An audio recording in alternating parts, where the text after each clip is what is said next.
दिसंबर की वो सर्द सुबह दिल्ली की फिजाओं में कोहरे की मोटी चादर तनी हुई थी। सड़कों पर सन्नाटा था। हवा में ठंड के साथ एक अजीब सी बेचैनी भी घुली हुई थी, जैसे वक्त खुद किसी तूफान के आने का इशारा कर रहा हो। देश की सबसे मजबूत इमारतों में शुमार संसद भवन, जहां हिंदुस्तान की तकदीर लिखी जाती है, जहां कानून बनते हैं, बहसें होती हैं और लोकतंत्र की सांसें चलती हैं, उस दिन अपनी सबसे बड़ी परीक्षा से गुजरने वाला था। तारीख थी 13 दिसंबर 2001। कुर्सी हुकूमत पर थे पूर्व प्रधानमंत्री अटल बिहारी वाजपेयी। संसद के भीतर महिला आरक्षण बिल को लेकर सियासी तल्खी अपने चरम पर थी। लफ्जों के तीर चल रहे थे, जुमलों की गर्मागर्मी माहौल भड़का रही थी। कुछ ही लम्हे पहले प्रधानमंत्री अटल बिहारी वाजपेयी और नेताए विपक्ष सोनिया गांधी भवन से बाहर निकल चुके थे, मगर सदन अभी भी खाली नहीं था। देश के कई दिग्गज चेहरे अब भी अंदर मौजूद थे, जिनमें उस वक्त के गृह मंत्री लालकृष्ण आडवाणी भी शामिल थे। बाहर हमेशा की तरह कैमरों की कतारें थीं, माइकों की भीड़ थी और पत्रकार हर हरकत पर नजर जमाए हुए थे। और तभी गेट नंबर 12 पर वो हुआ जिसने संसद की दीवारों को हिला दिया, दिल्ली को दहशत में डाल दिया और पूरे हिंदुस्तान को सन्न कर दिया। पल भर में गोलियों की आवाज, धमाकों की गूंज और चीख पुकार और बारूद की बदबू ने लोकतंत्र के इस मंदिर को जंग का मैदान बना दिया। यह सिर्फ एक हमला नहीं था, यह हिंदुस्तान की सुरक्षा पर सीधा वार था। यह सवाल था हमारी खुफिया एजेंसियों पर, हमारी तैयारियों पर और उस भरोसे पर जो देश ने अपने सबसे सुरक्षित ठिकाने पर किया था। तो आखिर कौन थे वो लोग जो संसद की दहलीज तक पहुंच गए, और क्या था उनका मकसद, और कैसे टलते टलते बचा हिंदुस्तान का लोकतंत्र एक अकल्पनीय तबाही से।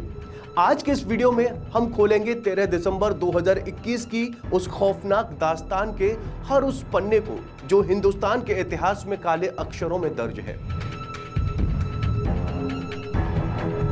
दरअसल सुबह के करीब 11:30 बज रहे थे, तभी संसद भवन के गेट नंबर 12 से एक सफेद रंग की एम्बेसडर कार तेजी से अंदर घुसी।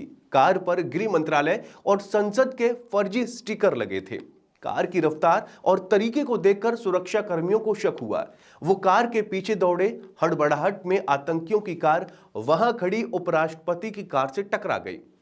टक्कर लगते ही आतंकियों का भंडा फूट गया। कार से निकलते ही 5 आतंकियों ने अपनी AK-47 राइफल से अंधाधुंध फायरिंग शुरू कर दी। देखते ही देखते पूरा संसद परिसर गोलियों की तड़तड़ाहट से गूंज उठा। हमले के तुरंत बाद संसद भवन के सारे दरवाजे बंद कर दिए गए। अंदर मौजूद सांसदों और मंत्रियों को सुरक्षित स्थानों पर भेज दिया गया। बाहर सुरक्षा बलों ने मोर्चा संभाल लिया। एक आतंकी गेट नंबर 1 से सदन के भीतर घुसने की कोशिश कर रहा था, लेकिन मुस्तैद जवानों ने उसे वहीं ढेर कर दिया। इसके बाद बाकी 4 आतंकी गेट नंबर 4 की तरफ बढ़े। वहां हुई भीषण मुठभेड़ में 3 आतंकी मारे गए। आखिरी आतंकी गेट नंबर 5 की तरफ भागा, लेकिन वो भी सुरक्षा कर्मियों की गोलियों का शिकार हो गया। यह खूनी खेल सुबह 11:30 बजे से शाम 4 बजे तक चला। इस हमले में देश ने अपने 9 बहादुर सपूतों को खो दिया। आतंकियों से लोहा लेते हुए दिल्ली पुलिस के 5 जवान, CRPF की एक महिला कांस्टेबल कमलेश कुमारी, राज्यसभा सचिवालय के 5 कर्मचारी और एक माली शहीद हो गए। इन्हीं वीरों की बदौलत आतंकी संसद भवन के मुख्य हॉल तक नहीं पहुंच सके, वरना एक बहुत बड़ी त्रासदी हो सकती थी। लेकिन इस घटना ने भारत को गहरा झटका दिया। भारत सरकार ने हमले के लिए पाकिस्तान के आतंकवादी संगठनों यानी लश्कर-ए-तैयबा, LET और जैश-ए-मोहम्मद यानी JEM को जिम्मेदार ठहराया। तत्कालीन प्रधानमंत्री अटल बिहारी वाजपेयी की NDA सरकार ने पाकिस्तान को सबक सिखाने के लिए 1971 से भी बड़ी सैन्य कार्रवाई की तैयारी शुरू कर दी। इधर भारत ने ऑपरेशन पराक्रम शुरू किया, जिसमें लाखों सैनिकों को सीमा पार तैनात कर दिया गया। उधर पाकिस्तान ने भी करीब 3 लाख सैनिकों को सीमा पर मोबिलाइज किया। ऐसा कहा जाता है कि सेकेंड वर्ल्ड वॉर के बाद दुनिया में पहली बार इतने बड़े पैमाने पर 2 देशों की सेनाएं आमने सामने खड़ी थीं। 16 अक्टूबर तक यानी कि कुल 9 महीनों तक सेना को कभी आगे बढ़ने का आदेश तक नहीं दिया गया। इस लामबंदी की लागत लगभग $2 बिलियन और 800 सैनिकों की दुर्घटनावश मौत के रूप में सामने आई। द टेलीग्राफ में 30 मई 2003 को छपी एक रिपोर्ट की माने तो ऑपरेशन पराक्रम के दौरान बिना युद्ध लड़े ही 1874 सैनिकों को हमने खो दिया।